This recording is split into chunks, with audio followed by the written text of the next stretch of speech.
Atmosphere is something I feel goes very underappreciated in Assassin's Creed. One of the main draws of the series is getting to explore these settings from centuries ago in a way that not many other games, if any, really allow for. Having a visually appealing world is great, but it means nothing if the world is hollow and characterless, and I still feel as if one of the most important elements of not just any Assassin's Creed but any open world game is atmosphere. To me, the game that nailed atmosphere best is still Assassin's Creed 2. If you just walk through a street in this game, like a lot of AC games, you'll feel totally immersed in its setting, in 15th century Florence, Tuscany, Venice, or wherever you are. Walking through a marketplace in Venice, you'll see and hear crowds of people talking, heralds shouting, the sounds of the blacksmith's hammer hitting the anvil, as well as this soundtrack that just sort of pulls everything together. I think the first two games in the series had an advantage in this field because cities were split up by regions, so certain cities you could associate with certain colours or sounds. For example, when I think of Florence, I think of warm orange tints of the sun, the bustle of the city, and the music home in Florence because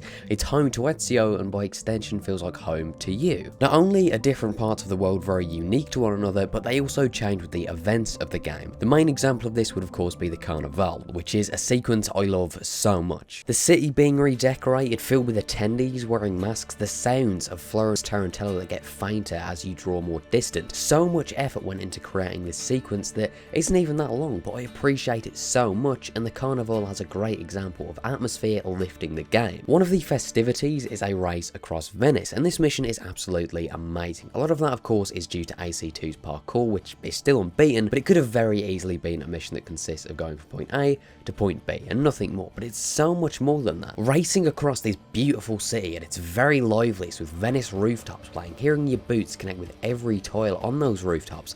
It's thrilling when it could have been much less than that. The sound designers on the original Ubisoft Montreal team are incredible. All those little sounds alongside Jesper Kid's unmatched score, that ambience, it makes everything come together and feel totally alive, and for 2009 it's insane what AC2 achieved. Moving on from AC2, I recently started to replay Brotherhood for the 10-year anniversary video, and playing the game for the first time in a year and looking at it critically, I was blown away, not just by the atmosphere of Rome, I already knew that was great, but the sort of environmental storytelling in the game. A great example of this happens in one of the very first memories in Rome. You've just arrived and overhear some guards talking about a peasant resisting arrest and wanting to show him how the Borgia do things, so in old school AC fashion, you tail them. This is basically your first time walking through Rome. You have to see a doctor before this, but this is your first time going through a busy street, and all the subtleties here are amazing for a game made in less than a year, a decade ago. There's the usual sound of citizens talking, and they are just as expressive in their movement as they are in AC2, but there's this sinister feeling that hangs over you.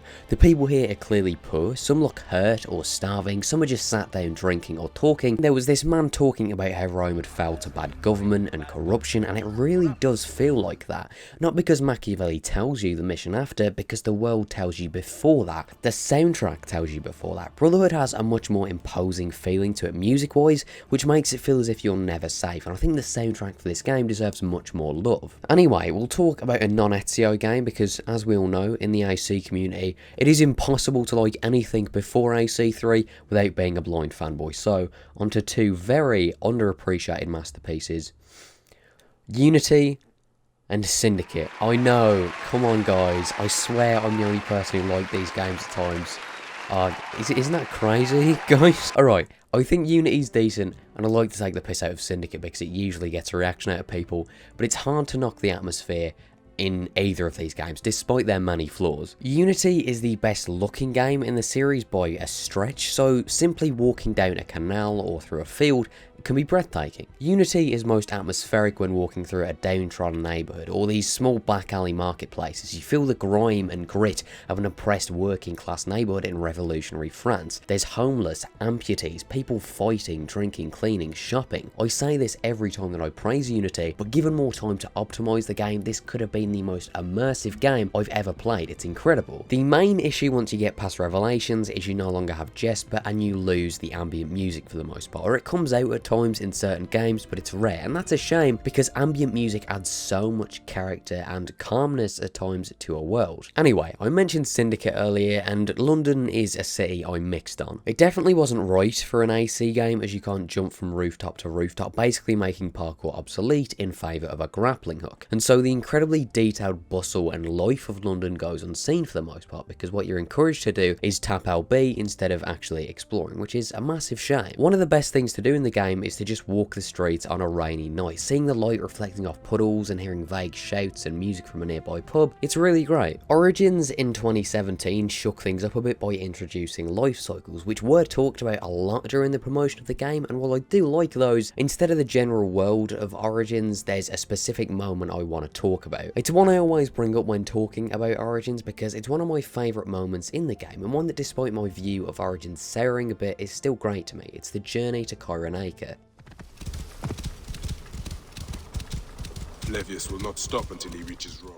At this point in the story, Bayek's just lost his best friend, his village has fallen out, and rides out to get revenge on Flavius. Finally, he's saying all these lines of dialogue about finally avenging his son. The sound design, again, is really good. You're able to hear the wind quietly blow, a few faint strings in the background, and your horse's hooves hitting the sand, which is still really satisfying. You can feel all of this momentum building, and it peaks as you enter the Green Mountains as Winds of Cyrene begins to play, as this beautiful landscape makes its way into view. But those are just a few examples I can list without starting to repeat the same points. A great world is so important to Assassin's Creed, and there are so many elements that make an Assassin's Creed world great. How fun is it to traverse? How fun is the side content? Does it feel alive when you just walk amongst the people? All of these things are important, but all of them are heightened by the way the soundtrack makes you feel, or the colours and tints of a place, how they can evoke danger or warmth and homeliness. The people that walk the streets, whether they're oppressed or dangerous or wealthy, it's so important in creating a living, breathing world. When you've got a talented team who knows what they want and all those pieces click, you get a perfect world. Anyway, I hope you guys enjoyed that video. Before I go, there is just two things that I do want to say. The podcast, episode 4 of that is out on Joe's channel. I'll link that below. As well, it's on like a bunch of streaming podcast services now, which should be in the description of that. And also, the main theme for Valhalla dropped. It's really good. It's Jesper, Sarah, and Einar all on the same track, and it's much more like slow and like solemn than like the themes of Ezio's family or the theme of 4 or 3, but it is really good, and I'll link that below if you do want to hear it, because it is great. But yeah, if you guys enjoyed this, maybe leave a like, and if you didn't, maybe let me know why. Thank you guys for watching, and I will see you all next time.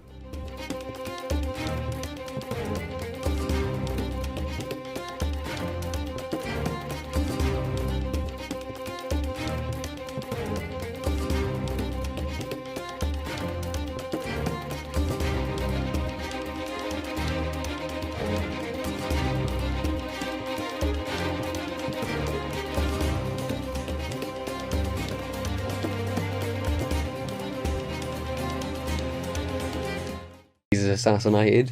Caesar's like, I don't know, he just says something, and then I, for no reason, goes, "There is a new creed now."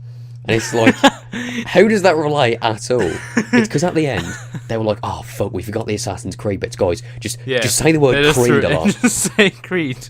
Yeah. And brotherhood. Just say the words brotherhood and creed.